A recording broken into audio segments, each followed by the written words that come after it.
Қайырлы күн, құрметті Ақтау жастары, көргеніме қуаныштымын. Бүгін ең алдымен осы шараны ұйымдастырушыларға Жібек Ахметоваға және оның командасына, Нұрсұлтанға және Ақтау ұжымына алғыс білдіргім келеді.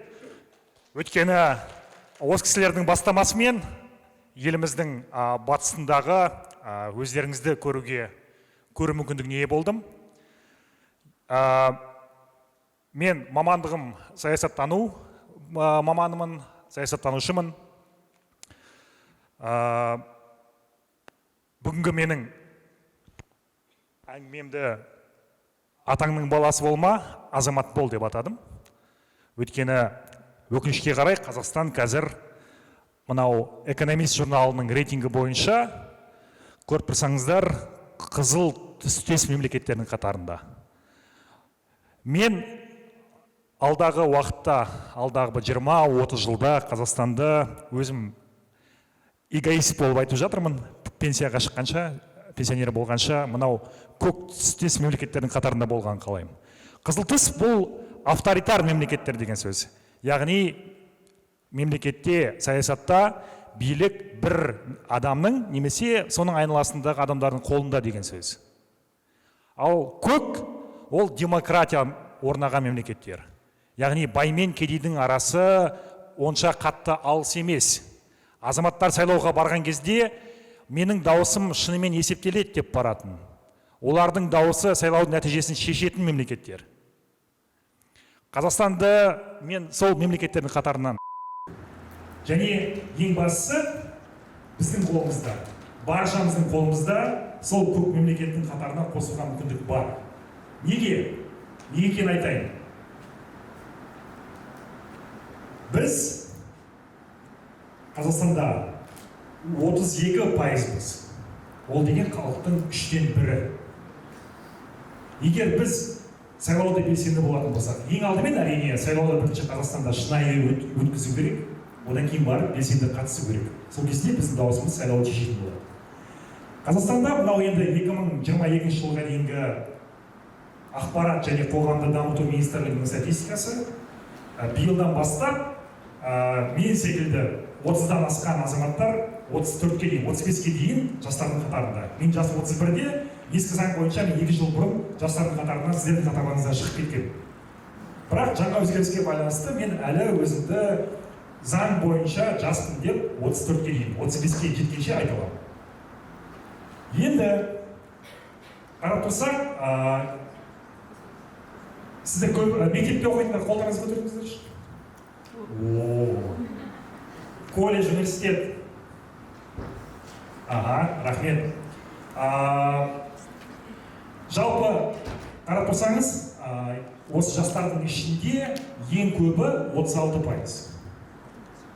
Көріп тұр ғой да? Олар 25 пен 28-дің аралығындағы жастар. Одан кейінгі категорияда мынау сіздер 14 пен 18 жасында. Және жаңа заң бойынша 35 жасқа дейінгі азаматтардың саны Қазақстанда 6,2 миллион. Ал оның 5,2 миллионы 18-ден асқан дауыс беру құқығы бар азаматтар. 19 миллион халықтың 5,2-сі осы жастар. Бұл деген үлкен күш. Бірақ біздің үніміз саясатта әлі естілмей жатыр. Бізге әрбір өткенде ғана сайланған депутаттар біздің дауысымызға мұқтаж болу керек еді. Айналайын жастар, маған дауыс беріңдер, ертең сіздердің проблемаларды шешем, берген уәдемді орындайын деп айту керек еді. Бірақ олар айтқан жоқ. Неге? Өйткені олар біледі. Сіздердің дауысыңыз ештеңе шешпейді. Сіз сайлау учаскесіне барсаңыз да, сіздің дауысыңыз басқаша есептейді. Сондықтан олар сіздердің дауыстарыңызға мұқтаж болмағаннан кейін, сіздерді әлеуметтік желіде тиктокқа шығып, сіздердің назарыңызды аударып, маған дауыс бер деп жалынбайды. Бұл өкінішті жағдай. Бірақ біз оны өзгерте аламыз. Қазір айтамын, қалай өзгертуге болады. Екінші, сіз секілді жастар Қазақстанның барлық өңірінде шамамен халықтың 20%. 20 өңір бар, 20 облыс, 20 аймақ бар. 17 облыс, 3 қала, ірі қала. Сол жерде қарап тұрсаңыздар, Қазақстанда енді соңғы жылдары не үшін біздің билік жастардың үлес жасын 35-ке дейін шегерді. Өйткені қарап тұрсақ 99 жылы 29 жасқа дейінгі жастардың үлесі елде 25% еді. Енді 2021 жылы ол бар болғаны 19%-ға түскен. Бізді қарап тұрсақ, Қазақстан жастардың саны азайып жатыр. Бірақ әлемдік стандартпен қарайтын болсақ, Қазақстан жас мемлекет. Бізде орта жас ер азаматтар шамамен 31, әйел азаматтар шамамен 31-32 жастың арасында. Бұл деген өте жас мемлекет. Ал енді бізде де жас мемлекеттер бар, мысалы Ауғанстан секілді мемлекеттер, ол жақта жастар өте көп. Енді жастардың облыстардағы үлесіне керек. Қарап тұрсаңыздар, сол жақта жастардың Қазақстан бойынша және әр өңірдегі үлесі процентпен көрсетілген, шамамен шамалас. Мен назарыңызды менің сол жағымдағы, сіздердің оң жағыңыздағы суретке аударғым келеді. Ол жерде жастардың өсімі әр 10 жыл сайын жастардың өсімін есептеп отырады мемлекетте. Қарасаңыз, 2011 жылы есептелген, 2000 жылмен салыстырып, одан кейін былтыр 2021 жылы 2011 жылмен салыстырған. Және мен сіздердің облыстарыңызға байланысты қызық бұл жерде факты бар. Маңғыстау облысы, Маңғыстау деген жерді қарасаңыздар, 101-де 3 болып тұр. Одан кейін сізге жақындау Астана 104, 105. Бұл деген сөз 10 жылда жастар 100% өсті деген сөз. Қазақстанда осы екі өңірге назар аударуға болады, бірақ Астанадан сіздердің артықшылықтарыңыз қандай? Астанадағы жастар бұл басқа өңірлерден келген жастардың үлесінен 100% өсіп тұр. Оқуға барады, студент болуға барады Астанада. Маңғыстауда мен қателеспесем, әлі күнге бір ғана университет. Сіздердің жерлестеріңіз Астанаға көп барып оқиды, мен байқадым. Алматыда да мен бірге оқыған маңғыстаулықтар болды. Және сіздердің артықшылықтарыңыз бұл жерде. Сіздерде табиғи өсім, бала туу жоғары, сол себепті жастардың үлесі сіздерде табиғи өсім. Бұл деген сөз Маңғыстаудың экономикасы үшін, әлеуметтік жағдайын көтеру үшін, жергілікті проблемаларды шешуге жастардың үлесі көп болады деген сөз. Енді ең алдай алмайтын саясаткерлер болсын, әсіресе өтірікті көп айтатын. Көп алдай алмайтын категориядағы жастар бұл сіздерсіздер. Сіздерде алдау қиын. Және өйткені сіздер көп нәрсеге сене бермейсіздер. Енді бізде жастар зерттеу орталығы деген бар, министрліктің жанында, ақпарат министрлігі. Соның зерттеуі бойынша жастар кімге сенеді деген сауалды зерттеген екен былтыр. Қарап тұрсақ, ешкімге сенбеймін деген шамамен 2021 салыстыратын болсақ 40%-дан жоғары. Және мемлекеттік биліктегі адамдарға сенем дегендердің үлес салмағы азайған екен. Мысалы 2021 жылы 17% болса, 22-де ол одан түскен 2-3% төмендеген. Және бір қызығы, мысалы блогерлер, вайнерлерге, тиктокерлерге сенем деген жастардың да үлесі былтыр алдыңғы жылы жоғары болса, былтыр шамалы түскен екен. Енді мен бұл зерттеу енді республика бойынша жүргізілген, маған қызық осы аудиторияда. Сіздер кімге көп сенесіздер? Мен атаймын, сіздер қол көтеріп жауап берсеңіздер болады. Бірінші, ешкімге сенбеймін дегендеріңіз қол көтеріңіздерші. Өзіме ғана сенемін, ешкімге сенбеймін. Жақсы. Билікке сенемін, әкімшілікке сенемін, депутаттарға сенемін, билік өкілдеріне сенемін дегендеріңіз қол көтерсеңіздер.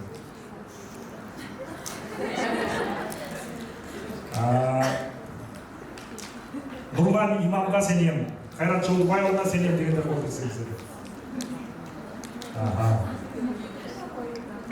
Тиктокерлер, вайнерлерге сенемін дегендер қол көтерсеңіздер.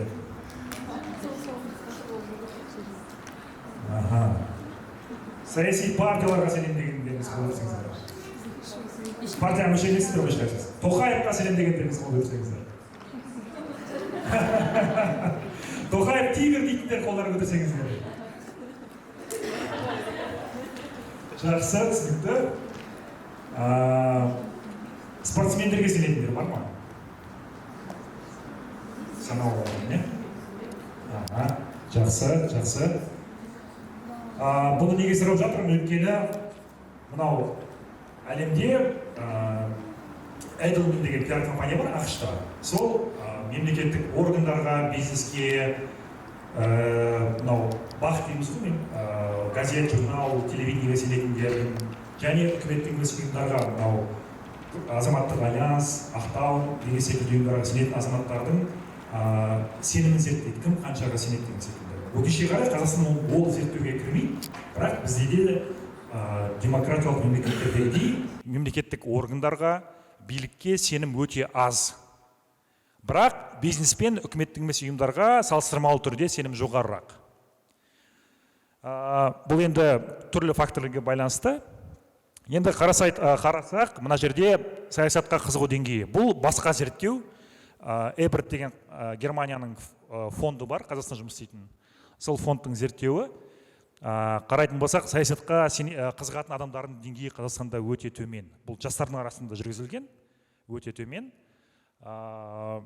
Және бұл түсінікті, жастар саясаттан бөлек өздерін қызықтыратын дүниелер өте көп. Бұл Қазақстанда ғана емес, Америкада да, Еуропада, Қытайда да. Саясат деген, саясаттың бірнеше жүз анықтамасы бар, не екенін. Бірақ мен енді өзім қалай түсінемін, түсіндіріп көрейін. Саясат дегеніміз қоғамдағы түрлі мәселелерді шешу жолдарын қарастыратын механизм. Қарапайым тілмен айтқан кезде, бізде Қазақстанда 19 миллион адам бар. Және бізде проблема өте көп. Қай проблеманы қашан шешеміз, не үшін біз мына, мысалы, су, электр проблемасы да, және білім алу проблемасы, денсаулық сақтау проблемасы бар.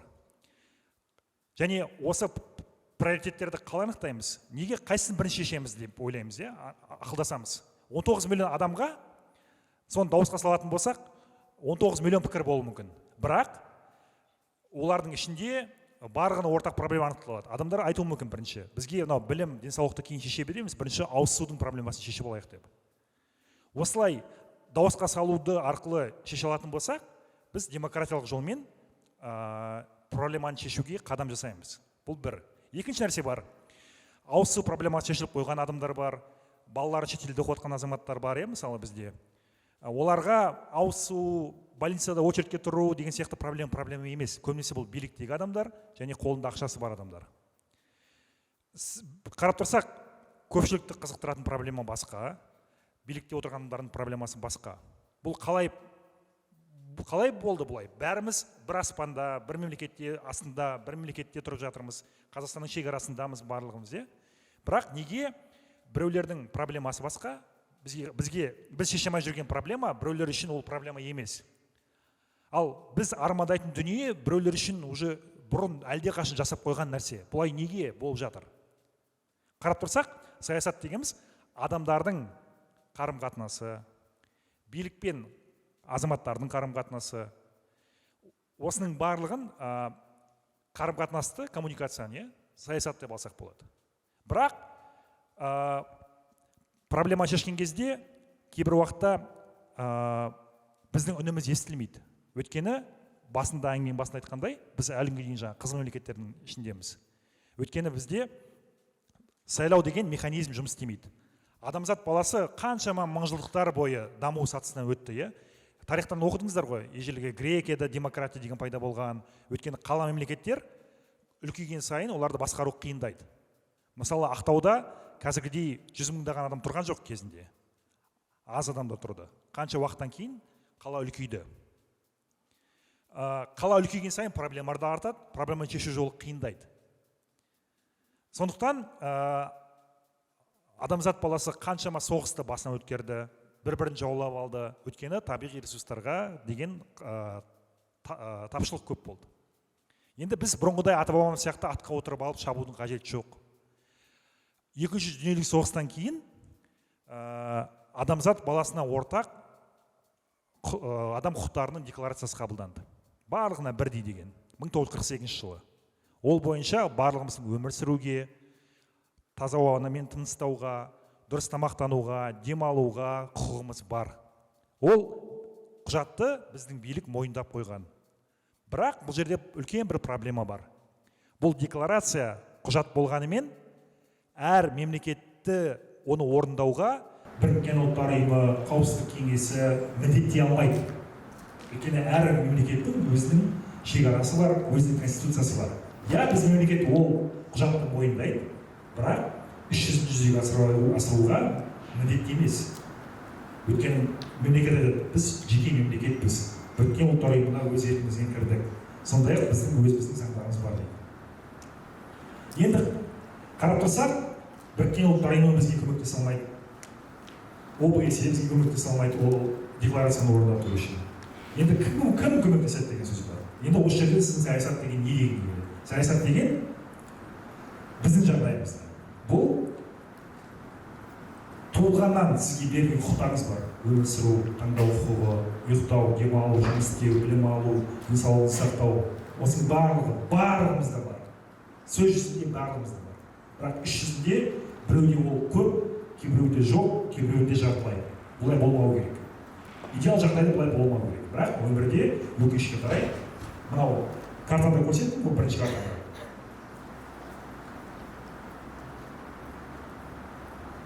Қызылмен белгіленген мемлекеттерде, Қазақстан секілді қызыл мемлекеттерде өкінішке қарай бай мен кедейдің арасы жер мен көк дейді. Бір ғана статистика айтайын, Қазақстанда бүкіл еліміздің байлығының 55% 162 адамның қолында. 162 адам, 19 миллионның 162-сі біздің еліміздің байлығының 55%-ін ұстап отыр.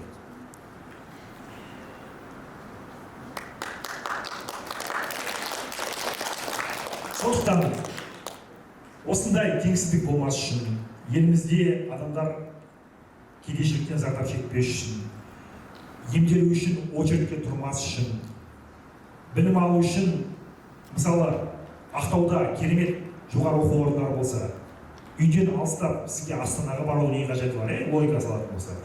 Бір жерден жақсы, әркімнің таңдау құқығы бар, қайда оқығым келеді. Екінші жағынан, комфорт жағынан, үйдің қасында оқыған әрбір адам үшін пайдалы. Немесе ништа оқығысы келген адамдар бар ма? Қол көтеріңіздерші. Ништа оқып жатқандар бар ма? Аха, тамаша.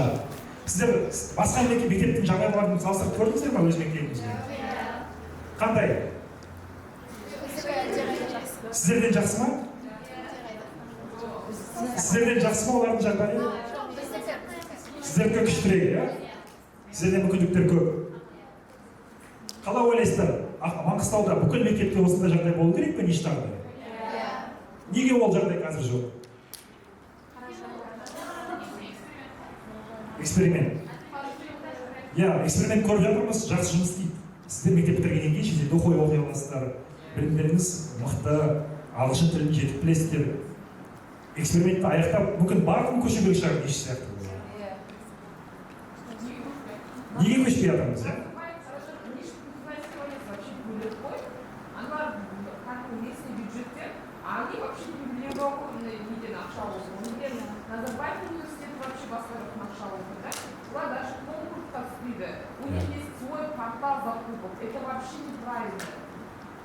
Сіз мұғалімсіз бе? Жоқ. Бюджетте интересуюсь. Тамаша. Міне, бізде есіміңіз кім?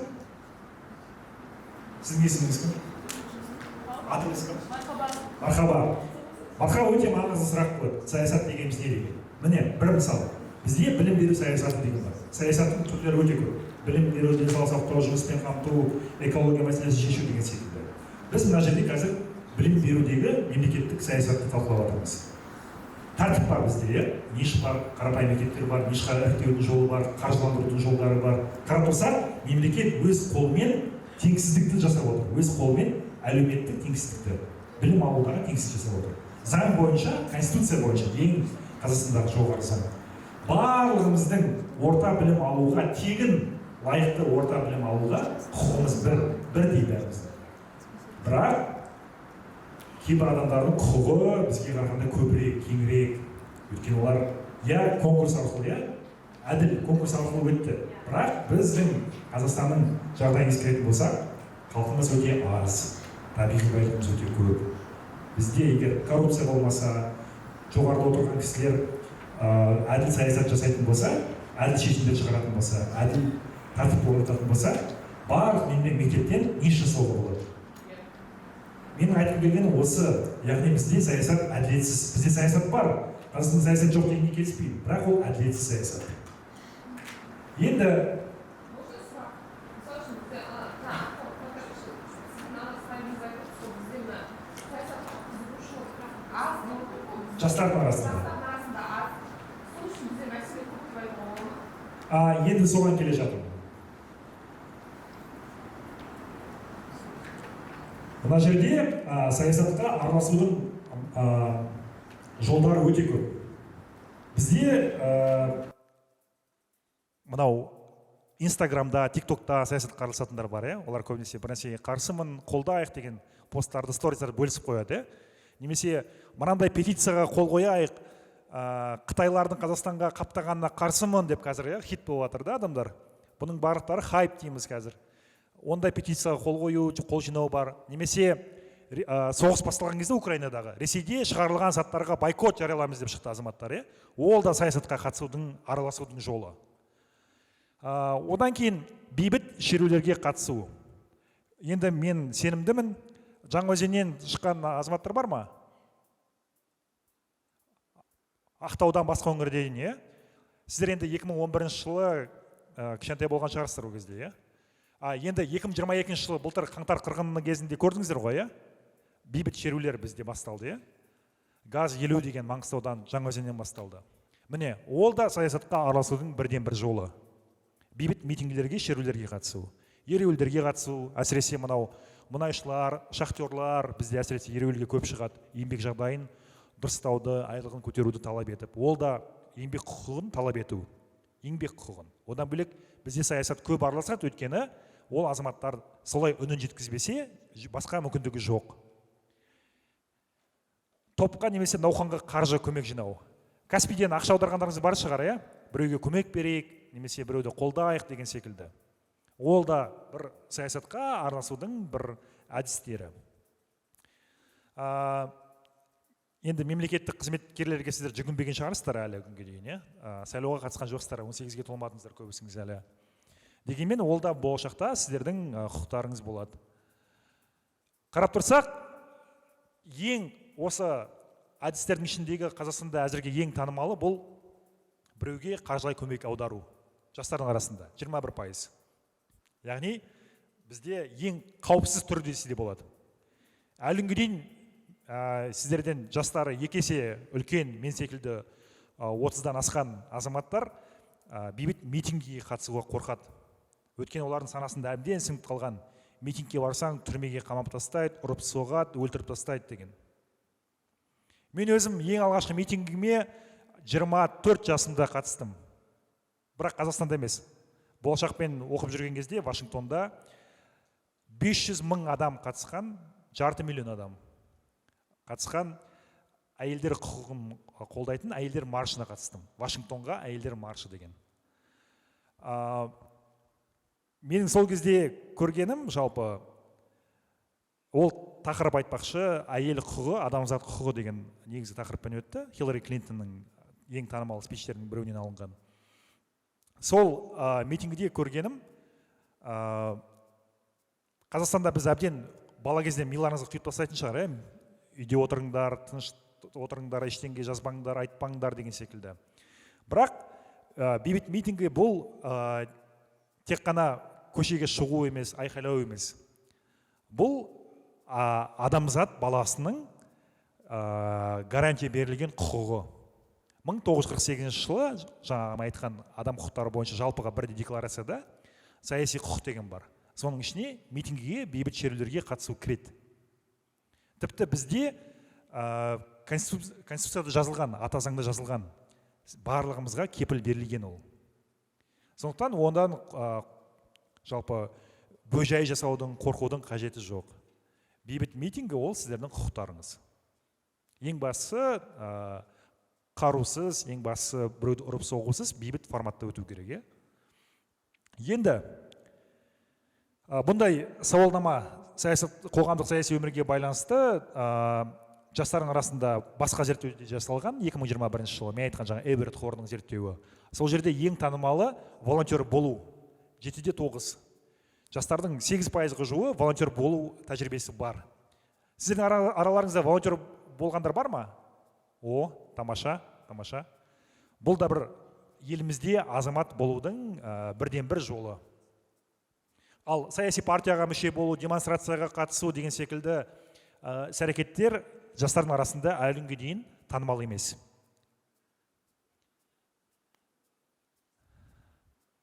Енді жастар ұйымына қатысу. Мектептеріңізде мектеп президенті деген бар ма? Аха. Қоғамдық жұмыстарға қатысасыздар ма? Тамаша, тамаша. Мектепте қатысатындар көп па қоғамдық жұмысқа? Процентпен қанша процент? 60%? Вау. Ништа, 60%. Жай мектепте қанша процент?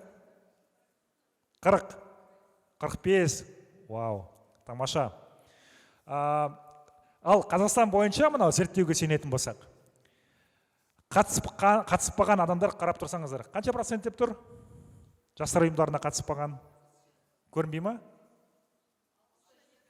60%-дан жоғары қарап тұрсақ.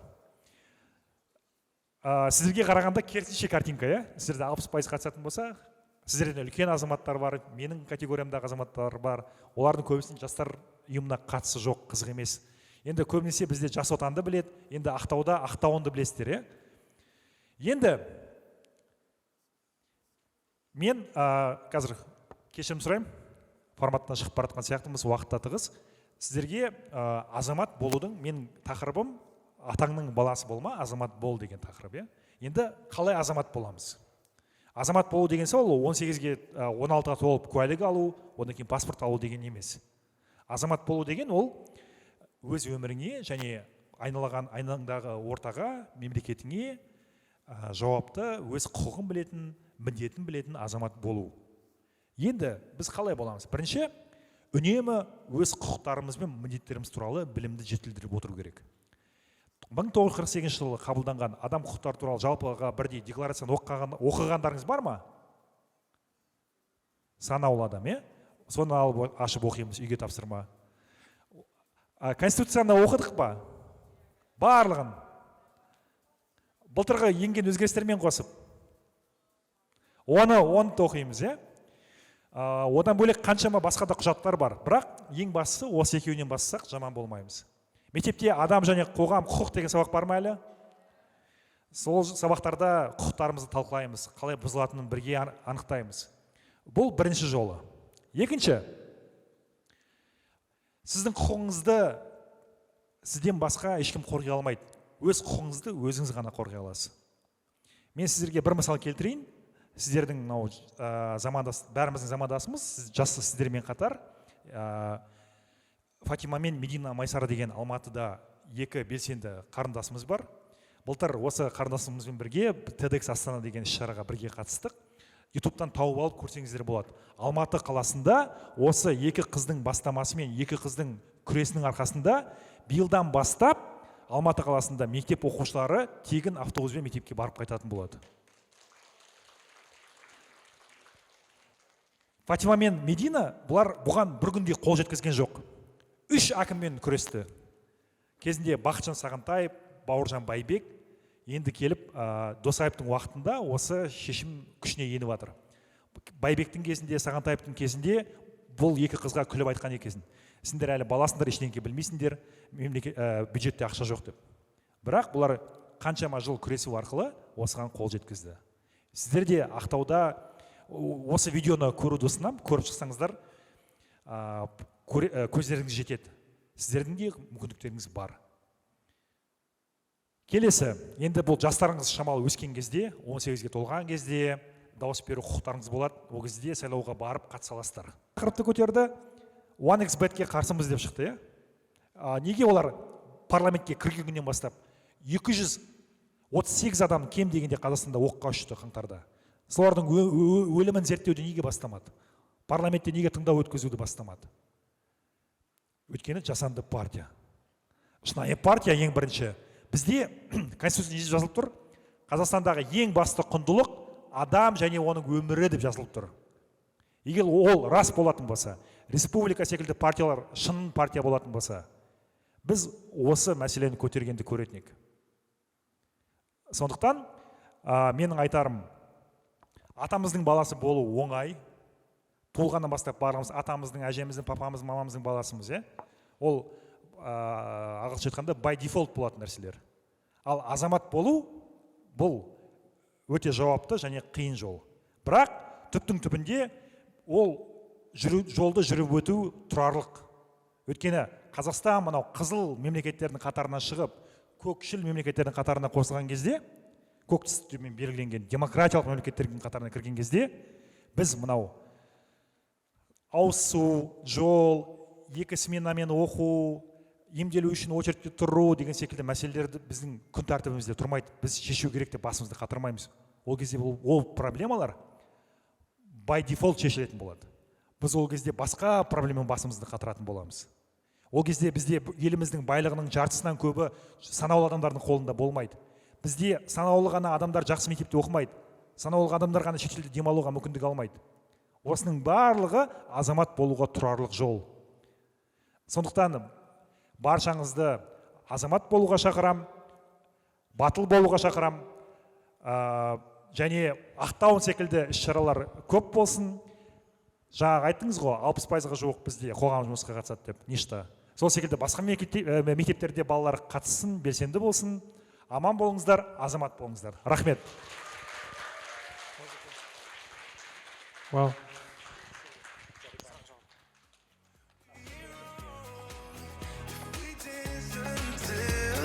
Қалай достар, ақпарат ұнады ма? Күшті ма? Ал енді Шалқар мырза сахнаға шақырам. Сұрақтарыңыз болса, белгілі бір ойларыңыз болса, қазір вот прям самый тот момент десеңіз болады. Сізге микрофон берейін. Мәселен, мемлекет даму үшін біз тек қана проблема туралы айтып қана емес, оны шешіп те білу керекпіз. Және қазір, мысалы жастар, 14-35 жас аралығындағы жастар ретінде біз қазірдің өзінде не жасай аламыз? Сіз жасыңыз қаншада?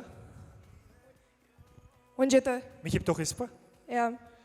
Бұйыртса, енді сізге қатысты айтайын, біздің қолымызда не бар қазір? Проблема шешуде. Бізде салыстырмалы түрде мемлекетте жастарды әлеуметтік қолдауға мүмкіндіктер бар. Мысалы, бізде грантпен оқитындар өте көп. Мемлекеттік грантпен оқитындар. Бірақ білім сапасы бізде өкінішке қарай төмен. Бұл жерде сұрақ туады. Сіз қанша грантпен оқысаңыз да, университет бітіріп шыққаннан кейін білімді маман бола аласыз ба? Сізге грантта оқыған пайдалы болды ма? Әлде сізге ақылы оқып, білімді болып шыққан пайдалы ма еді? Бұл жерде енді бұл риторикалық сұрақ секілді. Сіздің жағдайыңызда не істей аласыз? Бірінші, жаңа неге мен Медина мен Фатиманың кейсін айттым. Барлықтарыңызда, мысалы, мектепте ортақ проблема көп. Қазақстанда, Алматыдағы мектептегі проблема, Ақтауда да проблема. Сіздерде элементарный бір мысал келтірейін. Барлық уақытта дәретханада қағаз бола ма, мысалы? Жоқ, Сол мәселенде Алматыда да тура сол мәселе. Соны мектепте көтеріп, Фатима жаңағы екі қарындасымыз Медина екеуі, ол проблеманы да шешкен. Тіпті олар проблеманы көтере бергеннен кейін шешу жаңағы. Ол қыздарды мектепке ауыстыра берген. Осы уақытқа дейін 4 мектеп ауыстырған. Олар қарапайым Алматыда, қаладағы мектептер, орта мектептер. Бірінші, сіз өз мектебіңіздегі проблеманы шешуден бастай аласыз. Сізге әрине қысым болуы мүмкін, мектептің директоры, завуч, әке-шешеңізге айтуы мүмкін, балаң тыныш жүрсін деген секілді. Бірақ, егер сіз проблеманы шешуді қаласаңыз, ол жолдан өтуіңіз керек. Мен сізге мектептің директорымен, завучпен ұрысуға шақырып тұрған жоқпын. Заң бойынша өз құқығыңызды білуіңіз керек. Енді мынаны қараңыз. Ол үшін сіз Қазақстан Республикасындағы жастар туралы заң бар. Сол заңды ашып қарап, мектептің директорына конституцияны ашып көрсеңіз болады. Қазақстанда орта білім, лайықты орта білім, құқық, мемлекет кепіл берген. Болды. Қазақстан азаматсыз ба, сіз лайықты білім алуға құқығыңыз бар. Сол бірінші сілтеме жасайтыныз. Екінші, Құдай қаласа, сіз келесі жылы 18-ге толасыз. 18-ге толғаннан кейін сіздің дауыс беру құқығыңыз болады. Енді бізде сайлау жыл сайын болмайды, бірақ өтіп тұрады. Сол кезде сіз сайлау учаскесіне барып, өзіңіз таңдаған партияға дауыс бере аласыз. Ол бір жолы. Екінші жолы бар. Өкінішке қарай, ол құқығыңыз бар, бірақ ол ештеңе шешпейді. Сондықтан сіз саяси реформаларды талап ете аласыз. Ол деген не деген сөз? Республика, байтақ секілді бір күнде пайда болатын партияларға көңіліңіз толмайтыныңызды білдіруіңіз керек. Өзіңіз партия құра аласыз, бірақ ол оңай жол емес. Республикаға дейін айтпақшы, сізге айта кетейін, бізде бірнеше партия, қателеспесем 17 партия ма, регистрациядан өте алмай қалды. Неге олар өте алмай қалды, неге республика аяқ астынан өтіп кетеді деген сұрақ туады. Бұл да олардың жасандылығының бір көрсеткіші. Сондықтан сіз шынайы партияларды тіркеуге үлес қоса аласыз. Тағы бір жол, сіз студент болған кезде бізде студенттердің құқығын қорғайтын профсоюз деген бар. Сол профсоюзге мүше бола аласыз. Университетте заңсыздықтар көп екенін көресіз. Студенттер көп жағдайда массовкаларға пайдаланады. Мысалы, сіз бүгінгі шараға интернетте өзіңіз тіркелдіңіз. Сізді ешкім мәжбүрлеген жоқ. Өз таңдауыңызбен, өз еркіңізбен келдіңіз. Сіз ертең университетке барғанда көресіз. Жас отан, қазір жастар рухы деп аталады. Соның іс-шарасы болып жатыр. Бұрынғы Нұр отан, қазіргі аманаттың іс-шарасы болып жатыр. 100 адам керек. Есентен 100 адам апарыңдар деп мысалы айтады. Сіз 100 адамның қатарында егер осында оқитын болсаңыз, сіз болуыңыз мүмкін. Немесе Алматыда Казгуда оқитын болсаңыз, Казгудан 1000 адам, аманаттың концертіне 1000 адам керек дейді. Оның ішінде сізде болуыңыз мүмкін. Сол кезде жоқ дегенді айта алатын болсаңыз, демек сіз өз құқығыңызды қорғауға бірінші қадам жасадыңыз деген сөз. Одан кейін, Құдай қаласа, сіз университет бітіресіз, маман боласыз. Жұмысқа тұратын кезде сізде көп кедергілер болады. Жұмыс беруші сіздің құқығыңызды бұзады, кейде договорда көрсетілген уәделеріңізді орындамайды. Сіз оны талап ете аласыз. Еңбек кодексі деген заң бар Қазақстанда. Ол да сіздің құқығыңызға кепіл береді. Договорда көрсетілген айлықты төлеуге, уақытылы еңбек демалысына шығуға, 8 сағат жұмыс қана істеуге, демалыс күндері жұмысқа шықпауға сіздің құқығыңыз бар. Оны да талап ете аласыз. Және осындай құқықтарыңызды санап айта беруге болады. Бірақ мен сіздің қазіргі уақытта не істей аламын дегеніңізге, сол Фатима Мединаның кейсін барлықтарыңызға рекомендация беремін. Одан кейін студент болған кезде массовкаға қарсы шықсаңыз, ол да бір үлкен жетістік. Общагада орын алмай жүрген достарыңызға, немесе өзіңізде сол проблемамен тап болсаңыз, оны шешуге тырыссаңыз, ол да жетістік. Сол кез бірінші курстан бастап, сіз 18 жастан бастап өз біліміңізді, мамандығыңызды игеріп, қосымша осындай проблемалы шешуге атсалсаңыз, болашақта сіздің анау Қазақстанның қызыл тізімінен шығуына үлес қосатыныңызға сенімдімін.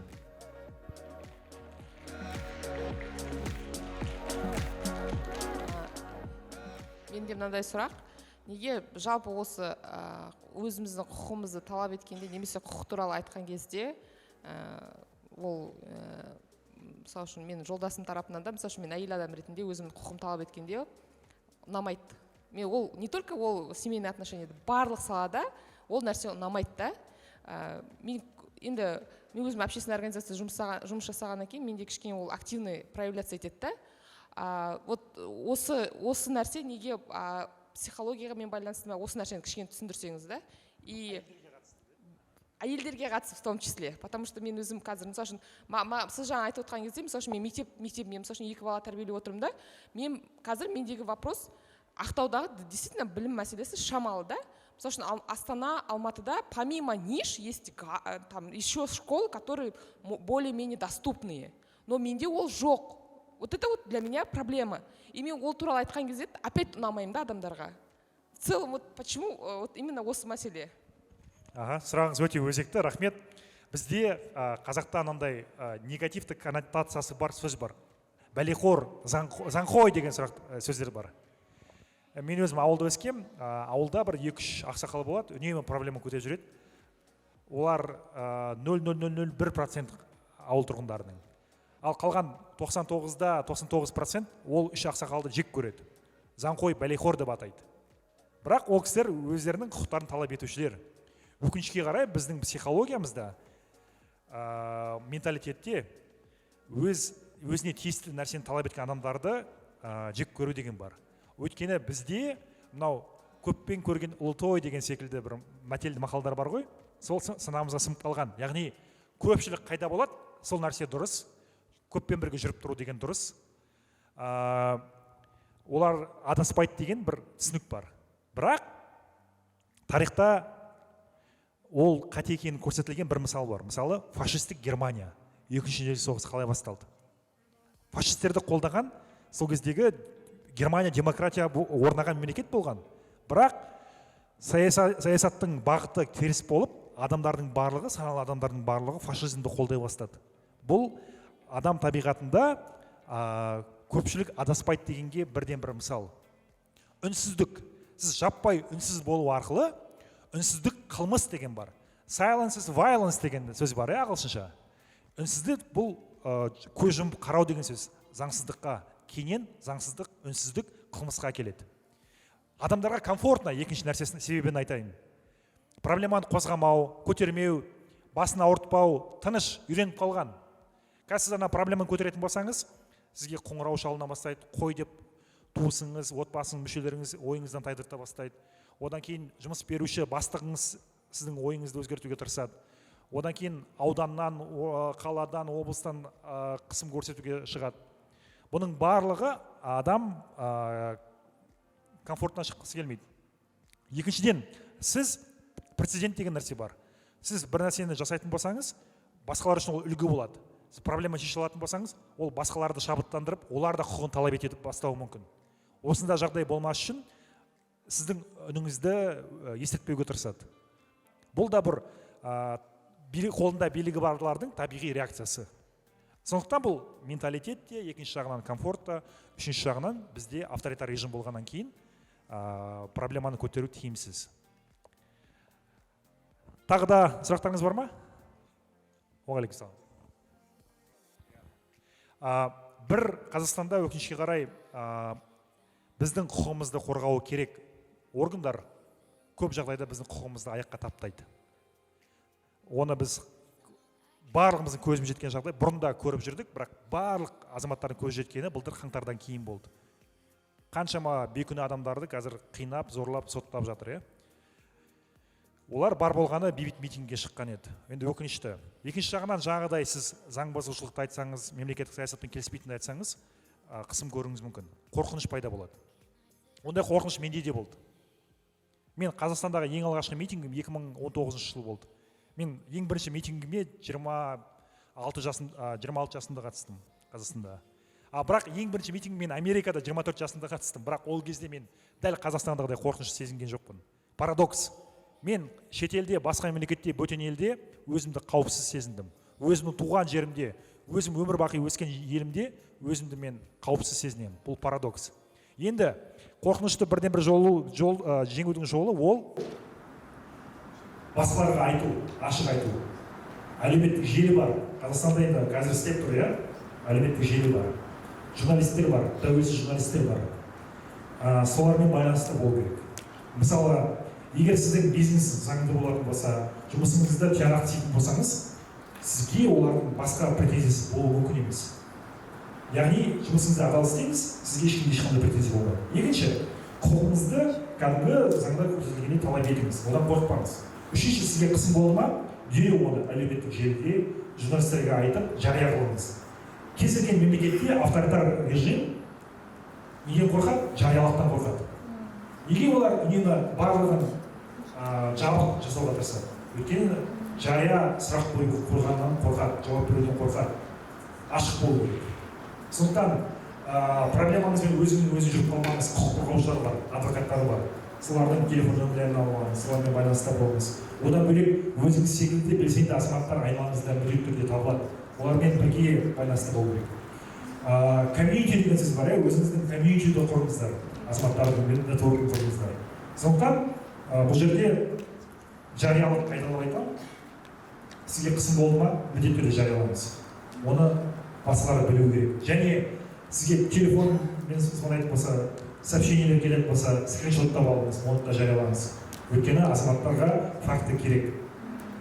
Ең бастысы мынау не ғой, суда жүзіп үйренген секілді ғой. Сіз өз құқығыңызды қорғауды үйреніп бастамайсыз. Сіз өмір бақи ашық бақтан тыныш бақтап жүре бересіз. Сондықтан алғашқы қадам жасау керек. Кейін барлығы өз сәтімен болады. Ең бастысы абай болу керек, мұқият болу керек және үнемі жариялықты қамтамасыз ету керек болады. Арда? Арсен? Рахмет сізге көп. Тағы сұрақ бар. Хорошо. Мирас біздің командамыздың мүшесі қызып кетті ау деймін шамасы. Дизайнермін, дизайнер.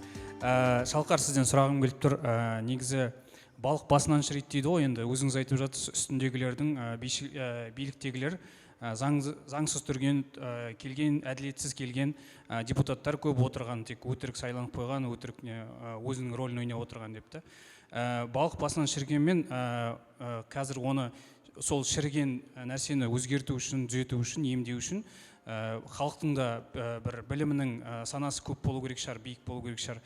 Бізде мүмкін сол біліммен де проблема бар шығар да. Вот сол негізі, бірақ қазір осы жерде отырған жастардың өздері куә, осындай жастар саны көбейіп келе жатыр.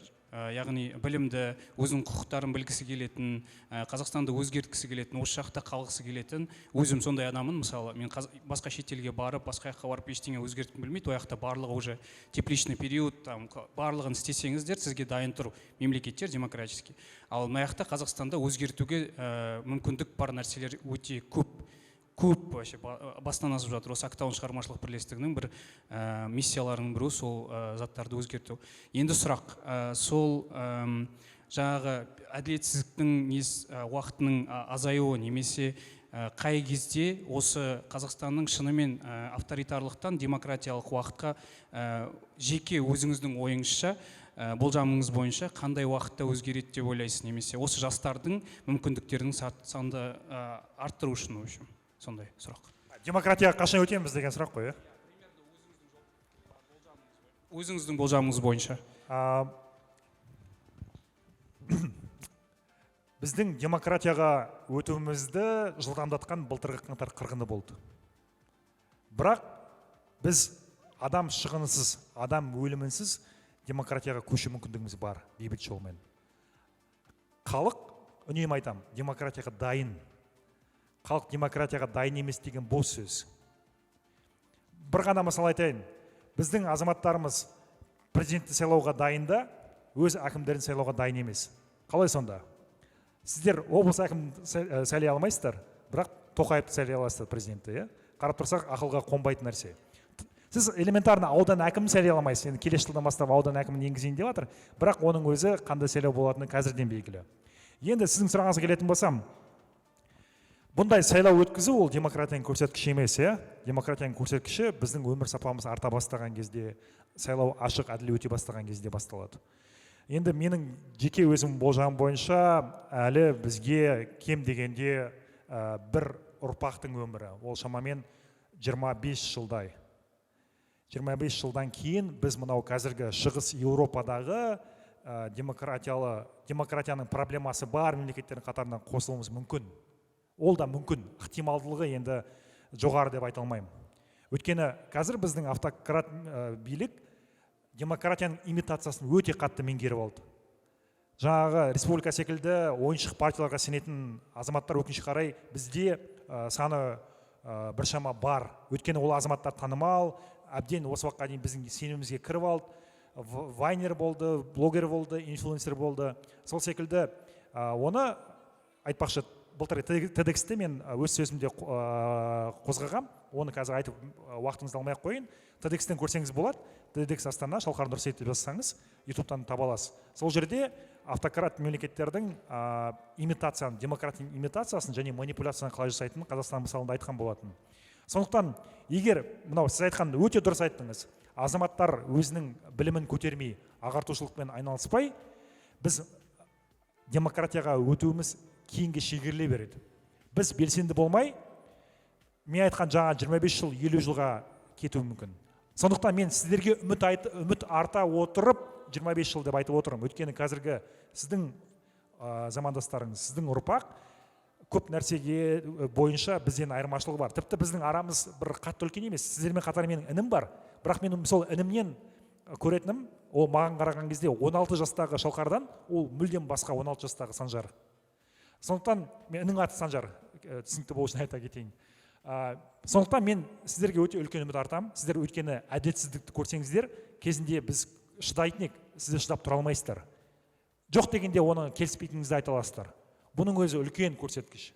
Сол секілді мемлекеттегі проблемаға келіспейтініңізді айта алатын азамат болсаңыздар, Құдай қаласа, менің болжамым бойынша бір ұрпақтың өмірімен есептейтін болсақ, 25 жылдың көлемінде Қазақстан толық демократиялық мемлекет болмаса да, демократияға бет алған мемлекеттердің қатарына қосылуы мүмкін. Енді позитив болжам бере алмаған үшін кешірім сұраймын, бірақ менің болжамым осындай.